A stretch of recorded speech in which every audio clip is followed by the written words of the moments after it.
name's Jordyn Verbeek. I play hockey for Concordia University. I'm a goalie there. I'm from Langley, British Columbia. And if I could describe myself, I would say I'm determined. Whether it's on the ice, in the classroom, or in whatever I do, I want to excel at what I do. I want to put forth my best effort, and I just want to make sure that I'm there to compete and there to be the best version of myself, no matter what it is. So it began, I guess, way long ago, back in BC. My brother and my dad actually were both goalies for hockey. So I played kind of all the sports growing up, everything from cheerleading to basketball to hockey. And then I kind of made a decision when I was a bit younger that I wanted to pursue hockey as kind of my main sport.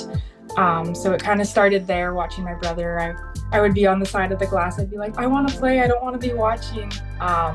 And then I kind of pursued hockey from there and just continued with it my whole life, and it's brought me here. I just feel like the feeling when I played, it wasn't like the other sports. Even like when people ask me, how did you decide to become a goalie rather than a player? I'm like, it was just a feeling. Like I knew, like the moment I stepped on the ice, I was like, I love this. Like I love the feeling of stopping a puck. I love just being in net and having that pressure on you, and just being able to play and be in my own world. And for that kind of hour, 2 hours that I'm on the ice, I'm just doing what I love and what I'm passionate about. And I feel like I just always knew that hockey was kind of my sport. I describe myself as a goalie as pretty calm. Like I like to say technical. I like to just stay consistent in my game, be calm, and kind of be a rock for my team. But it's also something that I need to work on to be more outgoing and more like being able to make bigger saves and not always staying to the technical side of things. But if my main kind of strength and where I've kind of grown up playing is kind of being technical and being calm in net. So I grew up in BC, and in BC we didn't have a ton of women's hockey growing up. I think when I was playing, there was only one university hockey team, which was UBC. So I kind of knew from a young age that if I wasn't going to UBC, I would be exploring options pretty far from home. So I started kind of playing women's hockey. I played men's or boys hockey growing up, and then I switched to women's, where I would have more opportunities to kind of get scouted and to travel. So I played with the Greater Vancouver Comets for 3 years, where we traveled kind of all over BC, but then we traveled throughout the rest of North America, places like Boston, Minnesota, Winnipeg, and just kind of got ourselves out there and kind of put our name out there for other universities. And it was kind of with that, I had a tournament in, I want to say, Kitchener, and then I also went to the Nationals with Team BC in Winnipeg, and that's where kind of Concordia started to see me, and we kind of reached out, like they reached out from there, and we started talking. And then I went on a visit to Concordia, and immediately I kind of fell in love. I fell in love with the team, with the culture, with the campus, and from there I kind of decided to go to Concordia, and after that I was there for I'm in my 5th year with Concordia now, so it's kind of history from there. Season's going great so far.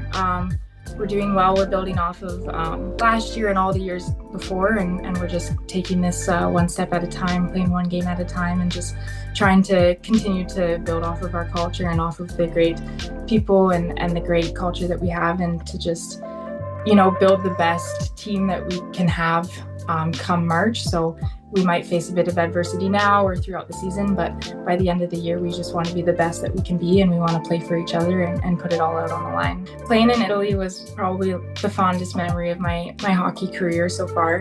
Last year we found out that, we were going to be going to Italy, and I found out alongside a lot of my friends on my team. So just the excitement building up was incredible. We were I was like, Christmas time this year, I was like super stressed, like trying to get ready and get ready to go. But now I'm looking back with some of my teammates that went and some of the friends that I made along the way, and we're just like, that was such an incredible experience. I mean, being able to wear the Team Canada jersey in the country away from home, I'd never actually been to Europe before either. So experiencing that, and then just being on the world stage, they did an incredible job at FISU. Even just like opening ceremonies was probably one of like my biggest memories from the trip, like walking into a stadium full of 16,000 people and just being excited to be there. It didn't matter what happened on the ice at that point. I think that trip for me was just an experience that I'll never forget, that I'm going to take with me for the rest of my life. The FISU games really opened me up to like a whole new world of what there is and the opportunities there are. I mean, I had heard about FISU when I was younger, playing back home in BC. And then when I actually got to experience it, I was like, wow, like this is an incredible event. It's one of the biggest in the world for sports, and just knowing that that's out there. So then I heard about the FISU program, the FISU Ambassador program, and I kind of looked into it because I was curious like what it's about, and then seeing kind of like what it was, where you get to work with kids from around the world, and collaborate and try and promote sports to everyone. I think it just like reached out to me because I mean, I've had so many opportunities to travel, to make friends, to do all these different things through university sports.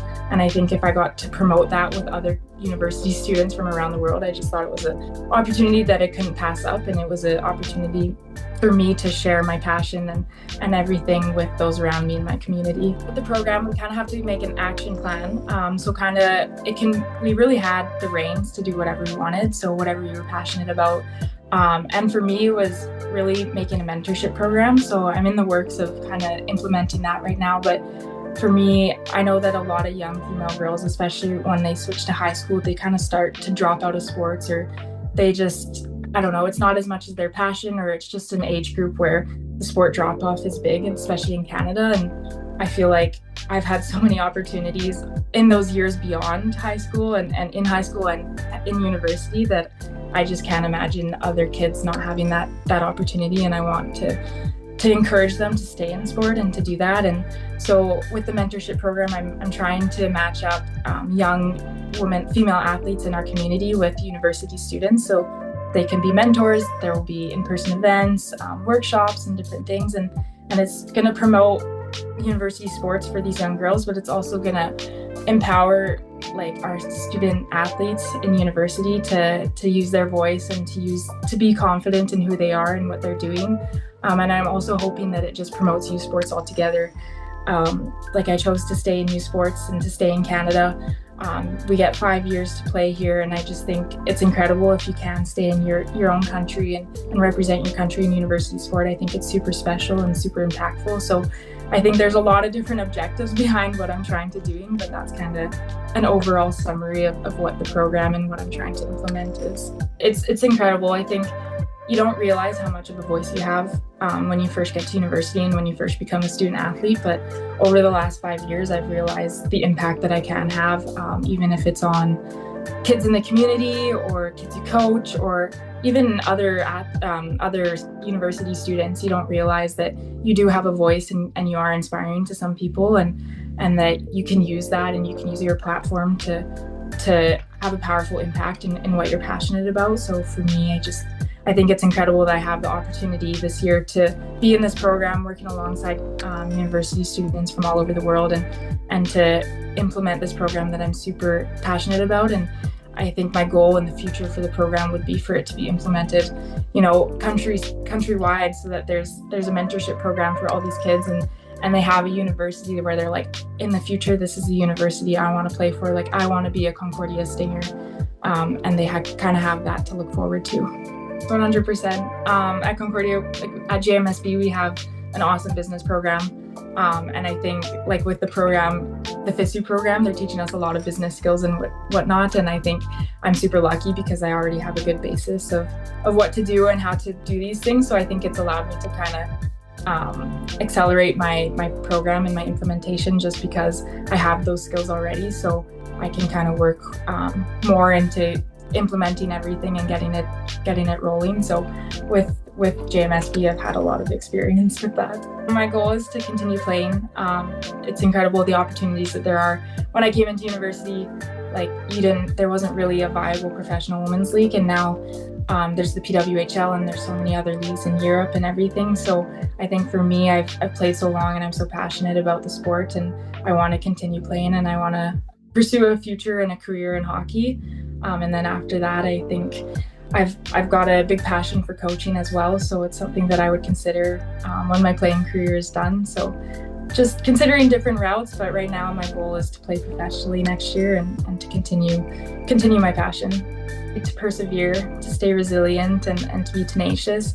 I think everyone's pathway is different in sports, whether it's university, whether it's younger. Some face adversity right out the gate, right in minor hockey. Some face adversity later on in university, but I think it's important that you never give up, and that, I know it sounds cheesy, you never give up, and you just persevere with what you're doing, and you consistently work hard and show up, and you give the people around you no choice but to, whether it's your coaches, you give them no choice but to play you, or you just show up and you prove everyone wrong, and you just continue being yourself and putting in that work, and I think good things will come. So just knowing that everyone's path can look different and you're going to face adversity, but it's how you get out the other side of the adversity that really shows your character and shows your resilience and proves where you're going to go in the future. For me, especially like in season, it's just the excitement of the goals that we have as a team and individually. I mean, we set our standards high on the ice, off the ice, and just who we are as people.